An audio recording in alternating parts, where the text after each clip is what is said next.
अस्सलाम वालेकुम नाज़रीन, खबर वाला में एक मरतबा फिर खुशामदीद। आप कैसा महसूस करेंगे जब आप अपने शौक की तकमील के लिए कोशिश कर रहे हो और सामने बैठा हुआ शख्स आपको सीधा सीधा इनकार कर दे। दिल टूटेगा, गुस्सा भी आएगा, मायूसी आपको जकड़ लेगी, यहाँ तक कि कुछ लोग अपने आप को दुनिया का नाकारत तरीन इंसान समझेंगे। लेकिन शायद कोई एक ऐसा होगा जो उस चींटी की तरह दीवार पर चढ़ने की कोशिश में बार बार गिरेगा मगर मायूस नहीं होगा। आज हम बॉलीवुड की एक ऐसी ही शख्सियत पर बात करेंगे कि कैसे वो बॉलीवुड में आया और फिर उसकी कामयाबी का सूरज उसकी मौत के साथ ही गुरूब हुआ। लेकिन उससे पहले हमेशा की तरह आपसे दरखास्त है, वीडियो को आखिर तक देखें, खबर वाला को सब्सक्राइब करें, वीडियो को लाइक करें और बेल आइकन को प्रेस कर दें। जी नाजरीन, मशहूर विलन मोगेम्बो खुश हुआ, जा सिमरन जीले अपनी जिंदगी। फिल्म दिल जले में मखसूस अंदाज से दिल जले कहना और ऐसे ही कई मुकालमों को लाफानी शोहरत अता करने वाले अमरीश पुरी के साथ बिल्कुल ऐसा ही हुआ था। उनको फिल्मों में शोहरत बतौर विलन मिली,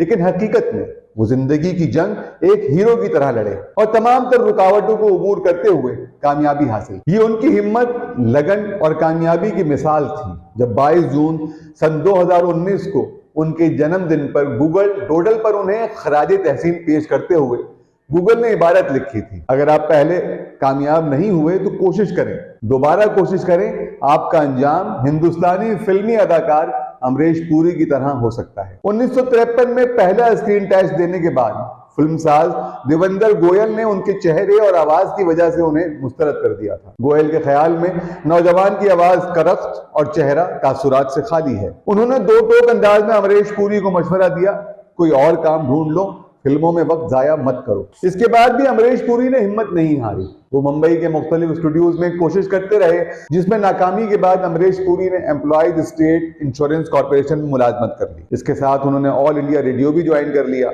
ऑल इंडिया रेडियो के ड्रामे और दीगर प्रोग्राम बस मुफ्त में चल रहे थे। जो थोड़े बहुत पैसे मिलते वो वहीं चाय सिगरेट में खर्च हो जाते थे। लेकिन उन दिनों का हासिल लबो लहजे की तराश खराश और अदाकारी की तरबियत थी, जो सारी जिंदगी उनके काम आई। 1962 में उन्होंने इब्राहिम अलकाजी की ड्रामा एकेडमी में दाखिला लिया। अलकाजी का नाम इंडिया में थिएटर के चोटी के असातिज़ा में आता है। अलकाजी साहब की अजमत का अंदाजा करना हो, उनके बेहतरीन शागिर्दों में से एक नसीरुद्दीन शाह का कोई भी इंटरव्यू देख लिया जाए। एक इंटरव्यू में अमरीश पुरी बताते हैं, तब मुझे लगा कि अगर मैं फिल्मों में अदाकारी नहीं कर सका तो क्या हुआ, थिएटर तो है, शौक अदाकारी का है, अगर थिएटर के जरिए पूरा हो तब भी मैं खुश हूं।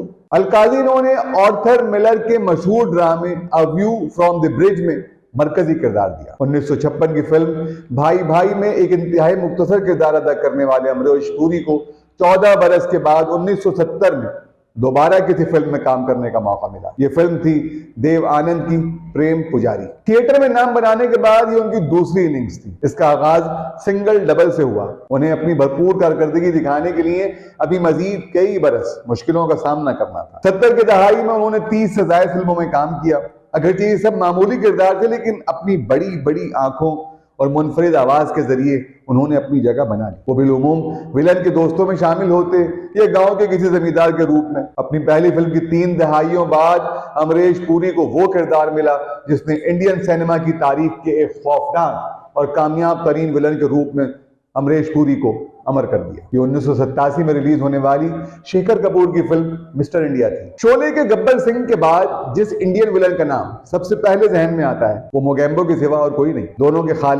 दोनों किरदारों के खालिक सलीम जावेद थे। इस हवाले से दिलचस्प बात यह है कि वो मोगेम्बो के किरदार के लिए पहला इंतखाब नहीं थे। अमरीश पुरी एक इंटरव्यू में बताते हैं, जब उनसे राब्ता किया गया तो तब फिल्म की 60% शूटिंग मुकम्मल हो चुकी थी। उनका कहना था कि मुझे ये अच्छा नहीं लगा था, मैंने सोचा इन्हें अब जाकर मेरी याद आई। मोगेम्बो के किरदार के हवाले से वो कहते हैं कि उन्हें हिदायतकार शेखर कपूर ने पूरी आजादी दी कि जिस तरह बेहतर लगे वैसे किरदार करो, उसको तराशो।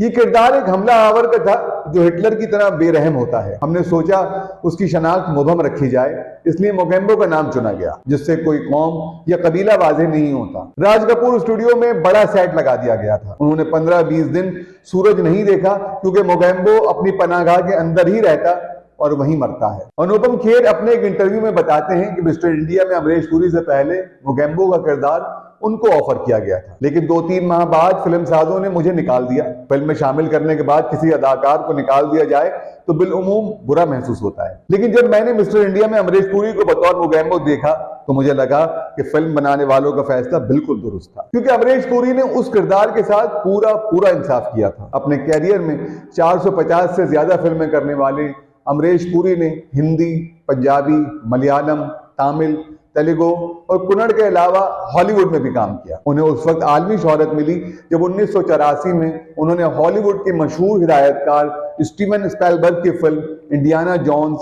And the Temple of Doom में एक अहम किरदार अदा किया। स्पीलबर्ग उनके काम से बहुत मुतासिर हुए। नाज़रीन, एक अजीम हीरो का तस्वुर एक विलन के बगैर नामुकम्मल होता है। बाज़ औक़ात हम विलन का किरदार उसकी असल जिंदगी की अक्कासी समझने लगे। अमरीश पुरी के बच्चों के मुताबिक जब उनके दोस्त उनके घर आते थे तो वो अमरीश पुरी को देखकर खौफजदा हो जाते थे। उन्हें कायल करने में वक्त लगा कि आम जिंदगी में वो एक रहमदिल और नफीस इंसान है। हकीकी जिंदगी में एक नफीस इंसान फिल्मों का एक घिनौना विलन और किसी हीरो की तरह जिंदगी की जंग में लड़ता अनथक जंगजू अमरीश पुरी, जिनकी जिंदगी एक फिल्म की तरह ऊंच नीच से भरी पड़ी है। 12 जनवरी 2005 को ये अजीम अदाकार दिमाग की शरियान फटने के बायस दुनिया से रुखसत हो गया, लेकिन उनकी फिल्मों में उनके किरदार फिल्म बीनों को हमेशा याद रहेंगे। खबरवाला से मुझे दीजिए इजाजत। कमेंट्स कीजिए, अपनी राय से आगाह कीजिए और जुड़े रहिए खबरवाला के साथ।